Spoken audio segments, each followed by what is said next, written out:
Breaking news, উত্তরবঙ্গে ফের পাক চর সন্দেহে আটক। ইসলামপুরে এসটিএফ এর জালে আরও এক ধৃত ফজলে রাব্বি, আর তার পরিচয় ঘিরে এখন তীব্র চাঞ্চল্য। কারণ ফজলে রাব্বি তৃণমূলের প্রভাবশালী ব্লক সভাপতি জাকির হোসেনের ভাই। মাত্র এক সপ্তাহের ব্যবধানে গোয়ালপুকুরের পর এবার ইসলামপুর। একের পর এক পাক গুপ্তচর সন্দেহে গ্রেপ্তারি ঘিরে বাড়ছে রহস্য। প্রশ্ন উঠছে, এর পেছনে কি সত্যিই কোনো বড় চক্র রয়েছে? বর্ধমান থেকে পাক চর সন্দেহে গ্রেপ্তারের পর গোয়ালপুকুর, আর এবার ইসলামপুর। উত্তর দিনাজপুরে ফের বড় অভিযান বেঙ্গল এসটিএফ এর। আজ বৃহস্পতিবার ইসলামপুর থেকে ফজলে রাব্বিকে আটক করেছে এসটিএফ বলে পুলিশ সূত্রে খবর। এই মুহূর্তে ইসলামপুর থানায় তাকে জিজ্ঞাসাবাদ করছেন এসটিএফ এর গোয়েন্দারা। সব থেকে বড় বিষয়, এই ফজলে রাব্বি কে? তার দাদা জাকির হোসেন তৃণমূলের প্রভাবশালী নেতা, ব্লক সভাপতি। আর জাকির হোসেনের সঙ্গে তৃণমূল বিধায়ক কানাইয়ালাল আগরওয়ালের ঘনিষ্ঠতার কথাও স্থানীয় রাজনৈতিক মহলে জানা যায়। ফলে রাজনৈতিক মহলেও এখন শুরু হয়েছে তুমুল চর্চা। কিন্তু এখানেই প্রশ্ন, ঠিক কিসের ভিত্তিতে ফজলে রাব্বিকে আটক করা হলো? আগের গোয়ালপুকুরের পাকচর সন্দেহে ধৃত ব্যক্তির সঙ্গে কি তার যোগাযোগ ছিল? সেই সূত্র ধরেই কি এবার ইসলামপুরে অভিযান? তদন্তকারীরা কি কোনো গুরুত্বপূর্ণ তথ্য পেয়েছেন? একের পর এক প্রশ্ন এখন ঘুরছে। আমাদের রিপোর্টার তন্ময় ঘটনাস্থল থেকে জানাচ্ছেন পুরো বিষয়টা। কি প্রতিবেদন তুলে ধরলেন তন্ময় চক্রবর্তী, আসুন শোনাই। সম্প্রতি পাক চর সন্দেহে উত্তর দিনাজপুর জেলার পাঞ্জিবাড়া থেকে এক ব্যক্তিকে আটক করার পর আবারও উত্তর দিনাজপুর জেলার ইসলামপুর থেকে পাক চর সন্দেহে আর এক ব্যক্তিকে আটক করলো স্পেশাল টাস্ক ফোর্স। এবার ব্যাপার হচ্ছে এই যে আটক করাতে ব্যাপক চাঞ্চল্য দেখা দিয়েছে উত্তর দিনাজপুর জেলার ইসলামপুর। এই ঘটনা ইতিমধ্যে কিন্তু ব্যাপক শোরগোল ফেলে দিয়েছে। আর সেই আটক যিনি হয়েছেন তিনি হচ্ছে ইসলামপুরের প্রভাবশালী তৃণমূল নেতার ভাই। তার নাম হচ্ছে ফজলে রবি বলে জানা যায়। এবার হচ্ছে এই ফজলে রবি তিনি কিন্তু যে ইসলামপুরের যে প্রভাবশালী যে জাকির হোসেন রয়েছে তার ভাই, এবং জাকির হোসেন অত্যন্ত ঘনিষ্ঠ যে প্রাক্তন উত্তর দিনাজপুর জেলার যে তৃণমূল কংগ্রেসের সভাপতি ছিলেন কানাইলাল আগরওয়ালের ঘনিষ্ঠ। এই ব্যাপারটা এখন হচ্ছে যাকে আটক করা হয়েছে তাকে কিন্তু এখন ইসলামপুরে কিন্তু সেই এসটিএফ এর যে কর্মকর্তারা তাকে কিন্তু জিজ্ঞাসাবাদ করতেছে। তো এই যে একের পর এক ঘটনা উত্তর দিনাজপুর জেলা থেকে যে ধরা পড়ছে, তাতে কিন্তু একটা ব্যাপক চাঞ্চল্য দেখা দিয়েছে সারা উত্তর দিনাজপুর জেলা জুড়ে।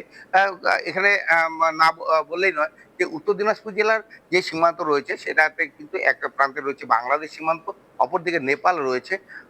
এই যে একটা সীমান্ত 212 কিলোমিটার কিন্তু সীমান্ত ঘেঁষা রয়েছে। এই যে বিগত দিনেও আমরা দেখেছি যে ইসলামপুরে থেকে বা গোয়ালপুকুর থেকে এই ধরনের ঘটনা ঘটেছে। তারপরেও আবারও কিন্তু এই যে ঘটনা, এটাতে কিন্তু নতুন করে আবার কিন্তু প্রশ্ন দেখা দিয়েছে। এখন দেখার বিষয় যে এসটিএফ এর যে কর্মকর্তারা তাকে জিজ্ঞাসাবাদ করে নতুন কোনো মানে তথ্য পায় কিনা সেদিকে তারা তাকিয়েছে। তবে একটা কথা না বললেই নয় যে উত্তর দিনাজপুর যে ইসলামপুর থেকে যে এই যে পাক সন্দেহ যে নতুন করে যে আটক করা হইলো যে প্রভাবশালী তৃণমূল নেতার ভাই, তাকে কেন্দ্র করে কিন্তু একটা ব্যাপক সে মানে আলোড়ন সৃষ্টি হয়েছে। কারণ এই যে তিনি একটা দলের যে প্রভাবশালী যে তৃণমূল নেতা ছিলেন জাকির হোসেন, যে তিনি কিন্তু ব্লক সভাপতি ছিলেন ইসলামপুরের একটা সময়, তার ভাই এই কাজের সাথে যুক্ত এমনটাই সন্দেহ করছে এসটিএফ এর কর্মকর্তারা। এবং তারপরেই কিন্তু গোপন সূত্রে খবর পেয়ে তিনি কোথায় আছেন তারপরেই তাকে সেখান থেকে গ্রেপ্তার করা হয়। এখন বর্তমানে ইসলামপুর থানাতে তাকে জিজ্ঞাসাবাদ করা হচ্ছে। এক সপ্তাহ আগেই গোয়ালপুকুরের পাঞ্জিপাড়া থেকে পাকচর সন্দেহে একজনকে গ্রেফতার করা হয়েছিল। সেই ঘটনার তদন্তের সূত্র ধরেই আজ ফের অভিযান বলে পুলিশ সূত্রে খবর। আর সেই অভিযানেই আটক ফজলে রাব্বি। অর্থাৎ তদন্ত কি একজনের কাছ থেকে আরেকজনের কাছে পৌঁছচ্ছে? ধৃতদের মধ্যে কি কোনো যোগাযোগ রয়েছে? সেটাই এখন সব থেকে বড় প্রশ্ন। ফজলে রাব্বির দাদা জাকির হোসেন তৃণমূলের ব্লক সভাপতি। ভোটে হারার পর থেকেই জাকির হোসেনকে এলাকায় খুব একটা দেখা যায়নি বলে স্থানীয় সূত্রে দাবি। তবে তার ভাই ফজলে রাব্বিকে এলাকায় নিয়মিত দেখা যেত। হঠাৎ সেই ব্যক্তিকেই পাকচর সন্দেহে এসটিএফ আটক করায় ইসলামপুরে ছড়িয়েছে চাঞ্চল্য। আর এবার সামনে আসছে আরো বড় প্রশ্ন, যদি সত্যি আগের ধৃত ব্যক্তির সঙ্গে ফজলে রাব্বির যোগাযোগ থেকে থাকে, তাহলে সেই যোগাযোগ কতদিনের? কি ধরনের তথ্য আদান প্রদান হয়েছে? কোনো বিদেশি নাম্বারের সঙ্গে যোগাযোগ ছিল কি? কোনো সন্দেহজনক বার্তা বা আর্থিক লেনদেন হয়েছিল কি? সবটাই এখন খতিয়ে দেখছেন তদন্তকারীরা। তবে একটা বিষয় স্পষ্ট, আটক মানেই অপরাধ প্রমাণ নয়। ফজলে রাব্বির বিরুদ্ধে যে সন্দেহের ভিত্তিতে তদন্ত চলছে তার সত্যতা তদন্তেই পরিষ্কার হবে। তার বিরুদ্ধে কি প্রমাণ রয়েছে, তিনি কোনো বিদেশি গোয়েন্দা সংস্থার সঙ্গে যুক্ত ছিলেন কিনা, নাকি সন্দেহের ভিত্তিতে তাকে জিজ্ঞাসাবাদ করা হচ্ছে, এই মুহূর্তে তার কোনোটাই চূড়ান্তভাবে বলা যাচ্ছে না। কিন্তু পরপর কয়েকটি ঘটনায় প্রশ্নটা ক্রমেই বড় হচ্ছে।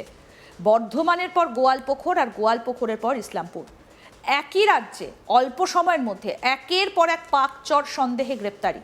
তাহলে কি তদন্তকারীদের হাতে কোনো বড় নেটওয়ার্কের সূত্র এসেছে? আর উত্তরবঙ্গের মতো সীমান্ত সংলগ্ন অঞ্চলে এই প্রশ্ন আরও গুরুত্বপূর্ণ। সীমান্তের ওপার থেকে কোনো যোগাযোগ রয়েছে কিনা, থাকলে তার উদ্দেশ্য কি, এসটিএফ এবং গোয়েন্দারা সেই দিকও খতিয়ে দেখতে পারেন। তবে তদন্ত শেষ হবার আগে কোনো সিদ্ধান্তে পৌঁছানো যাবে না। এদিকে আজই উত্তরবঙ্গ সফরে যাচ্ছেন কেন্দ্রীয় স্বরাষ্ট্রমন্ত্রী অমিত শাহ। আর তার সফরের আগে উত্তরবঙ্গে ফের পাকচর সন্দেহে একজনকে আটকের খবর সামনে আসায় রাজনৈতিক উত্তাপ আরও বাড়তে পারে। যদিও অমিত শাহের সফরের সঙ্গে এই আটকের কোনো সরাসরি সম্পর্ক রয়েছে এমন কোনো তথ্য এখনো সামনে আসেনি।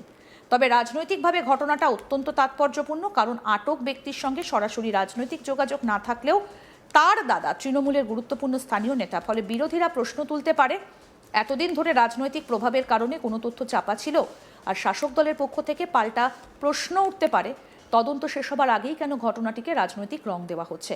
এখন নজর একটাই জায়গায়, ইসলামপুর থানায় এসটিএফ এর জিজ্ঞাসাবাদে কি উঠে আসে। আগের পাকচর সন্দেহে ধৃত ব্যক্তির সঙ্গে ফজলে রাব্বির কোনো যোগাযোগের প্রমাণ পাওয়া যায় কিনা, মোবাইল ফোন যোগাযোগের তথ্য, আর্থিক লেনদেন বা অন্য কোনো সূত্র সামনে আসে কিনা। আর যদি সত্যিই আগের গ্রেফতারির সঙ্গে এই আটকের যোগ পাওয়া যায়, তাহলে তদন্ত আরও বড় হতে পারে, আরও কারো নাম সামনে আসতে পারে, আরও অভিযান হতে পারে। আর তখন প্রশ্নটা আর শুধু ফজলে রাব্বিকে নিয়ে থাকবে না, প্রশ্ন উঠবে গোটা সম্ভাব্য নেটওয়ার্ককে নিয়ে।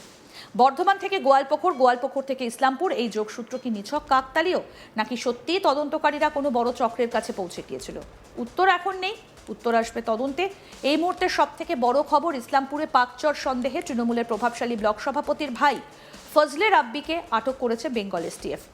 ইসলামপুর থানায় চলছে জিজ্ঞাসাবাদ। আগের ধৃতের সঙ্গে কোনো যোগাযোগ ছিল কিনা সেই প্রশ্নেই এখন তদন্তে ফোকাস। সামনে আরও বড় কোনো নাম আসে কিনা, আরও গ্রেফতার হয় কিনা, সেদিকেই নজর।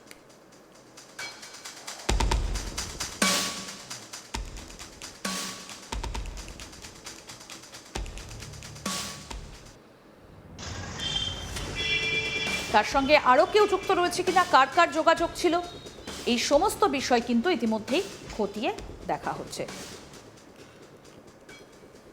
আরও আপডেট পেতে দেখতে থাকুন আজ তাক বাংলা, সাবস্ক্রাইব করুন।